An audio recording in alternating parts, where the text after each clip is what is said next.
क्या आपने कभी सुना है कि भगवान अपने ही भक्त के लिए आधी रात को मंदिर का खजाना खुलवा दे? ये कोई कल्पना नहीं, बल्कि सच्ची भक्ति, कठिन परीक्षा और दिव्य लीला की अद्भुत कथा है। बंधु महंती की। जगन्नाथपुरी से कुछ दूरी पर एक छोटे से गांव में बंधु महंती नाम का एक निर्धन ब्राह्मण रहता था। उसके पास न धन था, न खेत, न कोई स्थायी काम। वो दिन भर प्रभु जगन्नाथ का भजन करता और कहता, मेरे पालनहार स्वयं जगन्नाथ हैं, वे ही मेरी चिंता करेंगे। गांव वाले उसे ताने देते, केवल भजन से पेट नहीं भरता। पर बंधु का विश्वास अडिग था। धीरे धीरे घर में अन्न का एक दाना भी न बचा। कई दिन बीत गए, बच्चे भूख से तड़पने लगे, पत्नी की आंखों में आंसू थे। उसने कहा, अब क्या होगा?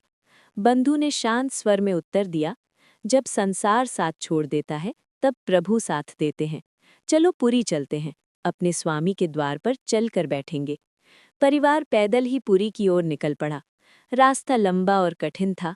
धूप, धूल और थकान के बीच बच्चे रोते रहे, पर बंधु के चेहरे पर विश्वास की चमक बनी रही। कई दिनों बाद वे श्री जगन्नाथ मंदिर पहुंचे। संध्या ढल चुकी थी, मंदिर के पट बंद हो चुके थे। थका हारा परिवार सिंह द्वार के पास बैठ गया। भूख और निराशा के बीच बंधु ने हाथ जोड़कर कहा, हे प्रभु, मैं आपके द्वार आया हूँ, अब मेरी लाज आपके हाथ में है।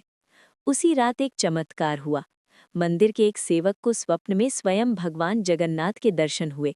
प्रभु ने कहा, मेरा प्रिय भक्त द्वार पर बैठा है, वो भूखा है, तुरंत उसके लिए महाप्रसाद ले जाओ। सेवक चौंक कर उठा। स्वप्न इतना स्पष्ट था कि वो देर न कर सका। वो रसोई से महाप्रसाद लेकर सिंह द्वार पहुंचा और बंधु महंती को ढूंढ निकाला। जब प्रसाद उनके हाथों में आया तो परिवार की आंखों से आंसू बह निकले।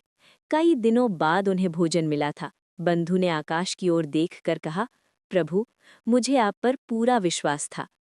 अगली सुबह मंदिर के मुख्य पुजारी को भी स्वप्न हुआ कि बंधु महंती सच्चे भक्त हैं, उनका सम्मान किया जाए। आदेश का पालन हुआ। उन्हें अन्न, वस्त्र और कुछ धन देकर विदा किया गया। जब बंधु अपने गांव लौटा तो वही लोग जो उसे आलसी कहते थे, अब उसकी भक्ति की प्रशंसा करने लगे। बंधु ने विनम्रता से कहा, मैं महान नहीं हूँ, महान तो मेरे प्रभु हैं, जो अपने भक्त की लाज रखते हैं।